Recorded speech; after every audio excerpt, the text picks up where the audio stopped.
موت سے متعلق کچھ باتیں عرض کرنی ہیں۔ اللہ رب العزت نے موت کو ایسا اٹل حقیقت بنایا ہے کہ اس دنیا کے اندر بڑے بڑے بیوقوف بھی آئے، ایسے بیوقوف بھی آئے جنہوں نے اپنے اللہ ہونے کا دعویٰ کیا، انا ربکم الاعلیٰ کہا، لیکن جنہوں نے اپنے آپ کو خدا ہونے کا دعویٰ کیا وہ بھی موت سے ڈرتے تھے۔ موت سے آج تک کسی کو اختلاف نہیں، آج تک کوئی مائی کلام ایسا دنیا میں پیدا نہیں ہوا جس نے موت کا انکار کیا۔ اللہ کے وجود کا نعوذ باللہ انکار کرنے والے بیوقوف پیدا ہوئے کہ خدا کوئی چیز نہیں ہے، اللہ کوئی چیز نہیں ہے، لیکن موت کی حقیقت کا آج تک کسی نے انکار نہیں کیا، کیونکہ آنکھوں سے دیکھتے ہیں۔ تو موت ایک اٹل حقیقت ہے، اگر اس کو محبتوں کے ذریعے سے ٹالا جا سکتا تو ماں اپنے لاڈلے کو کبھی مرنے نہ دیتی۔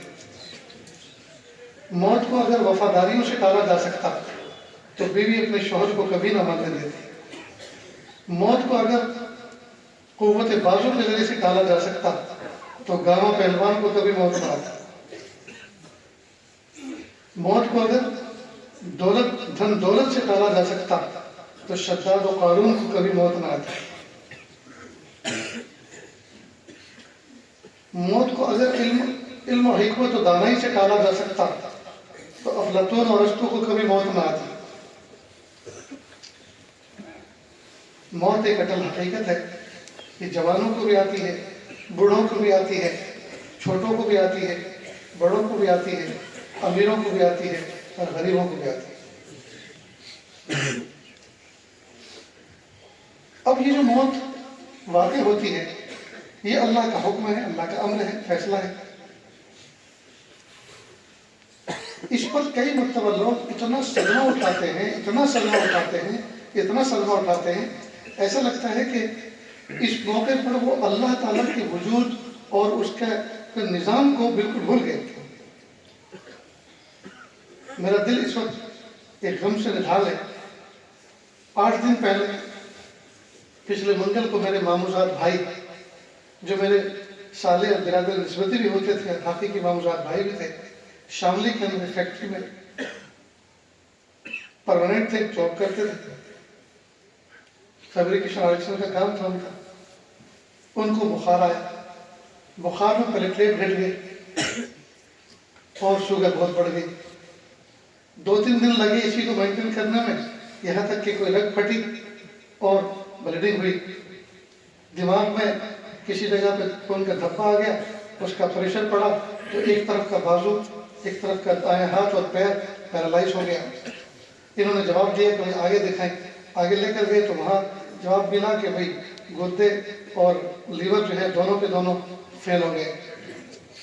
پھر تیسری جگہ لے گئے، چوتھی جگہ لے گئے اور 1 ہفتے کے اندر انتقال ہو گیا۔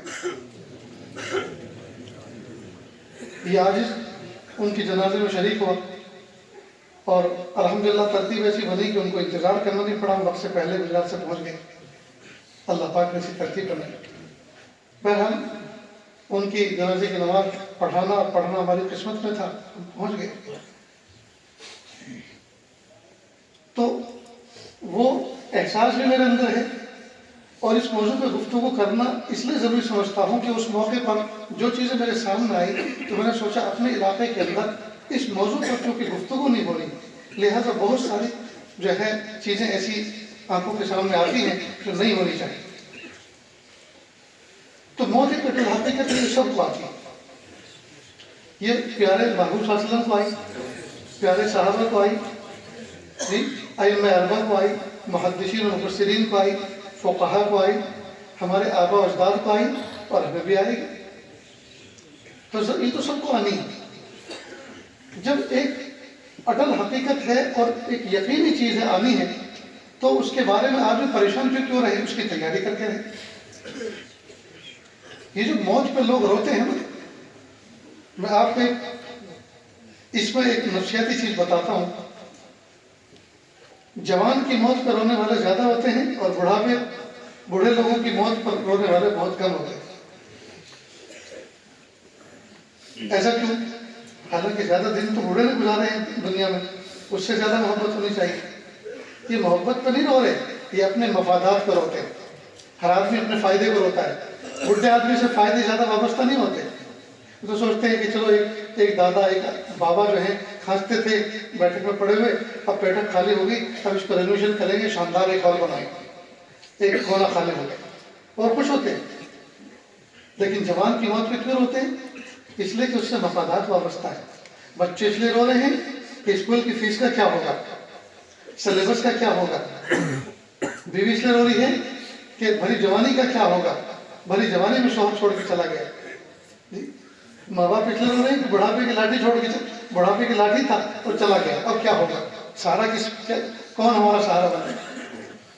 امام غزالی رحمۃ اللہ علیہ نے ایک واقعہ لکھا. فرماتے ہیں کہ ایک نوجوان بچہ تھا, وہ مرض کی ایسی حالت میں تھا کہ بس اب دم نکلا اور اب نکلا. اسے بھی یقین تھا کہ میں بس تھوڑی دیر کو مہمان ہوں. ماں بھی رو رہی تھی, بیوی بھی رو رہی تھی, بچہ بھی رو رہا تھا, بوڑھا باپ بھی رو رہا تھا. اس نے ایک سے پوچھا, ماں سے پوچھا, اماں تم کیوں رو رہی ہو اتنا؟ کہ بیٹا تو میرے گھر کا چراغ تھا, اب اندھیرا ہو جائے گا, تو اب بھی نہ رو تو کب رو؟ ابا سے پوچھا, ابا تم کیوں رو رہے ہو؟ کہ بیٹا تو میرے بڑھاپے کی لاٹھی تھا, اب سہارا چھوٹ رہا ہے, اب بھی نہ رو تو کس موقع پہ رو؟ بیوی سے پوچھا, تم کیوں رو رہی ہو؟ کہ تم میری محبت کے معراج تھے, میرے سر کے تاج تھے, اور تم اب دنیا سے چھوڑ کے مجھے دنیا میں تنہا چھوڑ کے جا رہے ہو. تو ہمدردی کرنے والے تو گھر میں اور خاندان میں بہت افراد موجود ہیں, لیکن جس کو میں شوہر کہوں وہ تو نہیں رہے گا. اب بھی نہ رو تو کب رو؟ چھوٹے منع سے پوچھا, بیٹا تم کیوں رو رہے ہو؟ ابو جب تم کبھی گھر میں آتے تھے باہر سے تو میں تمہاری جیب کی تلاشی لیتا تھا, مجھے ₹2 مل جاتا تھا, کوئی ٹافی چاکلیٹ مل جاتی تھی, میرا کام بن جاتا. اب کس کی جیب میں ہاتھ ڈالوں؟ اس شخص نے کہا کہ ذرا مجھے سہارا دو, بٹھاؤ. سہارا دیا گیا. کہا افسوس, کاش کہ تم میں سے کوئی میرے لیے روتا. سب اپنے اپنے فائدے کو رو رہے ہیں. ماں اس لیے رو رہی ہے کہ گھر میں اجالا ختم ہو جائے گا, گھر کے چراغ بجھ جائے گا. باپ اس لیے رو رہا ہے کہ ہاتھ کی لاٹھی, بڑھاپے کا سہارا وہ چھوٹ رہی ہے. اور بیوی اس لیے رو رہی ہے کہ محبتوں کی معراج اور سر کا تاج ہو جا رہا ہے. اور بیٹا اس لیے رو رہا ہے کہ اب ٹوفی کس سے لے گا اور جیب کی تلاشی کس کے لے گا. سب اپنے اپنے فائدے کے لیے رو رہے ہیں. کاش کہ میرے لیے کوئی روتا, اب میری روح نکلے گی, قبر میں کیا ہوگا, حشر میں کیا ہوگا, میدان محشر میں کیا جواب ہوگا. کاش کہ میرے لیے تم میں سے کوئی روتا. تو دوستو, اس دنیا میں مفادات پر رونے والے سب ہیں. جس سے جتنے زیادہ مفادات وابستہ, اتنا زیادہ قہر ٹوٹتا ہے اس کی موت پر, اتنے زیادہ روتے ہیں. اصل میں اور رونا یہ شریعت کے خلاف نہیں ہے. اللہ کے محبوب صلی اللہ علیہ وسلم اپنے نواسے کے انتقال پر روئے, حضرت ماں خدیجہ رضی اللہ عنہ کے انتقال پر روئے. تو رونا یہ کوئی شریعت کے خلاف نہیں ہے. یہ تو اللہ پاک نے ایک جذبہ ترحم رکھا ہے ہر ایک کے سینے میں, جی, اور اس جذبہ ترحم کے تحت بندے کو رونا آتا ہے.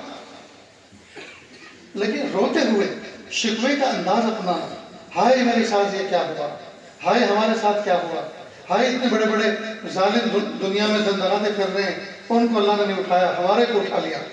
گویا اللہ کو ہم نعوذ باللہ مشورہ دے رہے ہیں کہ تم نے غلط کام کیا, تمہیں کرنا کچھ اور چاہیے تھا, کر کچھ اور ڈالو. کتنی بری بات ہے. تو رونا آئے رو لو, بلکہ رونے کے موقع پر رو لینا چاہیے. یہ صبر کے خلاف نہیں ہے.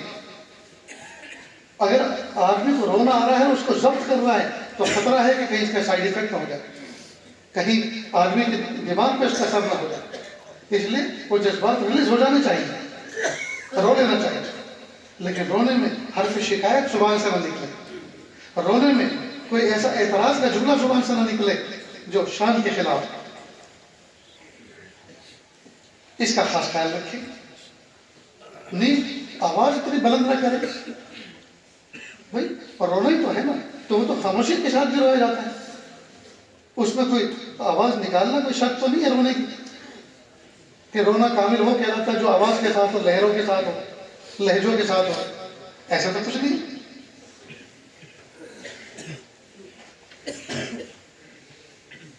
تو ایک تو انتقال کے موقع پر اگر کوئی رو رہا ہے تو اس کو تسلی کے کلمات کہیں, صبر کی تلقین کرے, جی, اور رونے والا رو لے, آنسو بہا لے, کوئی حرج نہیں. لیکن کوئی ایسا جملہ حرف شکایت زبان کا نہ لائے جو اللہ کی شان کے خلاف اللہ کے فیصلے کرا دے۔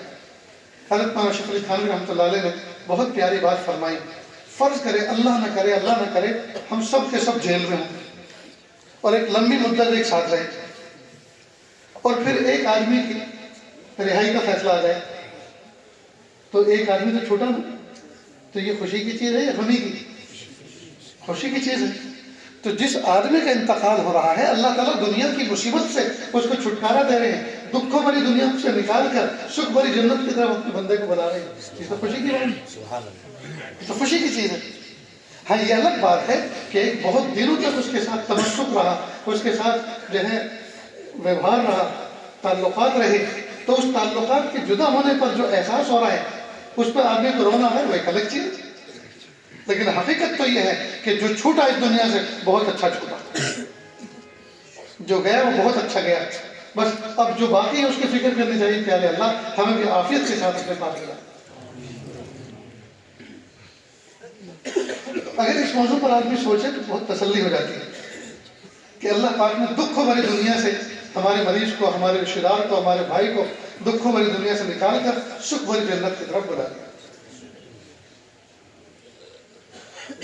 ہمارے اس علاقے کے اندر ایک بہت بڑی کمی یہ ہے کہ جب روح نکلتی ہے اور رونے دھونے بیٹھ جاتے ہیں، چلیے جس کو رونا آ رہا ہے رو، لیکن کیا رونا ہی اب کام اور کچھ کام نہیں؟ اب صرف رونا ہی ہے، اب نماز پڑھنا نہیں؟ جو نماز کی اذان ہو چکی، جو نماز ہمارے ذمہ فرض ہے، یہ صرف رونا ہی ہے اور تجہیز و تکفیر کا کوئی انتظام نہیں؟ رونا ہی ہے، رشتہ داروں کو اعزاء کو اطلاع دینا نہیں؟ اور بھی تو بہت سے کام ہیں۔ اگر سارے کے سارے لوگ اسی میں گھر کے خاندان کے افراد اگر اسی میں جڑیں گے، یہ کون سی بات؟ بلکہ جس طرح سے بہت سارے کاموں میں دکھاوا آ گیا، رونے میں دکھاوا آ گیا، لوگ جو ہے جواڑی کھینچ لیتے ہیں، بند کر لیتے ہیں۔ اگر حقیقت میں رونے میں جواڑی بند ہوتی ہے تو بھی گجرات میں کیوں نہیں ہوتی؟ آج تک میں نے کسی کی جواڑی بند ہوتی نہیں دیکھی۔ اس کا مطلب یہ ہے کہ ہے کچھ، اس میں کچھ نہ کچھ ہے، حال میں کالا۔ یہ اس لیے کھینچی جا رہی ہے تاکہ سب کو پتا چلے کتنا بڑا صدمہ اٹھا ہے، حالانکہ اسی نے سب سے زیادہ ستایا، اس مرنے والے کو سب سے زیادہ دکھا اور ستایا اسی نے تھا، لیکن یہ ڈھونگ اس لیے کیا جا رہا ہے تاکہ لوگوں کو پتا چلے کتنی محبت تھی اور کتنا صدمہ اٹھا رہا کہ بے ہوش ہو گئے۔ ایک بات۔ دوسری بات، اس وقت پہ جو اللہ تعالیٰ کا حکم ہماری طرف متوجہ ہے وہ یہ ہے کہ ہم جتنا جلدی ہو سکے میت کی تجہیز و تکفین کریں، اس کو تیار کریں، کفن پہنائیں۔ ہمارے اس علاقے کے اندر عورتیں خاص طور سے یہ سمجھتی ہیں میت کو جب نلا دیا اب اس کو دیر مت کرو۔ ارے وہ نلانے کے بعد دیر کرنا نہیں ہے، وہ تو روح نکلنے کے بعد حکم ہے کہ دیر مت کرو، جلدی سے اس کی تجہیز و تکفین کرو۔ لیکن وہ اس چیز کو جوڑتی ہیں کفن کے ساتھ کہ جب کفن پہنا دیا، کفن پہنانے کے بعد اب گھر مت رکھو، اب جلدی سے قبرستان لے جاؤ، اس لیے کہ جلدی تدفین کرنے کا حکم ہے۔ تو کفن پہنانے کے بعد تدفین کا حکم نہیں ہے، وہ تو روح نکلنے کے بعد ہی حکم متوجہ ہوتا ہے کہ جتنا جلدی ہو سکے اس کی تیاری کریں۔ اس ایرر کو صاف کر لینا چاہیے، اس غلطی کی اصلاح کر لینا چاہیے۔ بہت سی عورتیں اور مرد یہ سمجھتے ہیں کہ کفن پہنانے کے بعد اب گھر میں رکنا بالکل جائز نہیں، ایسا نہیں ہے۔ کفن کا حکم اس لیے ہے کہ جلدی سے غسل دے دیں، اس لیے کہ میت کی جب روح نکلتی ہے، عام طور پر بیمار کا روح نکلی، زور پڑا، پیشاب نکل گیا، بڑا استنجا ہو گیا، اب وہ ناپاک ہے، اور ناپاک میت کے پاس بیٹھ کر قرآن پاک کی تلاوت کرنا جائز نہیں، لہذا اس کو پاک صاف کرو، غسل دو جی، جو غسل کا مصنون طریقہ ہے اس کے مطابق اس کو تیار کر کے کفن میں لپیٹ کے اب رکھو۔ اب عورتیں قریب میں بیٹھ کے اس کے لبان کی دھنیں لگا دی جائے، قریب بیٹھ کے تلاوت کر سکتی ہے، اس کے روح کو اس کا نفع ہوگا، آنے والے تعزیت کر سکتی ہے، چہرہ دیکھ سکتی ہے۔ تو پہلی فرصت میں یہ کام کرنا چاہیے۔ میں نے گجرات کے اندر اپنے مقام پہ تھا، میں گھر پر، ہمارے ایک دوست ملنے والوں کی خبر آئی، اعلان ہوا کہ ان کا انتقال ہو گیا۔ کل تو ان سے ملاقات ہوئی تھی، انتقال ہو گیا، اور میرے گھر سے ان کا گھر شاید 1.25 کلومیٹر ہوگا، اور وہ بھی میں 4 ویل میں بیٹھ کر گیا، تو کتنی آسانی کے ساتھ 1.25 کلومیٹر ہوتا ہے۔ اتنے میں ان کے گھر پہ گیا تو وہ اتنی دیر میں ابھی اعلان ہوا، روح نکلی، ادھر اعلان ہوا اور ادھر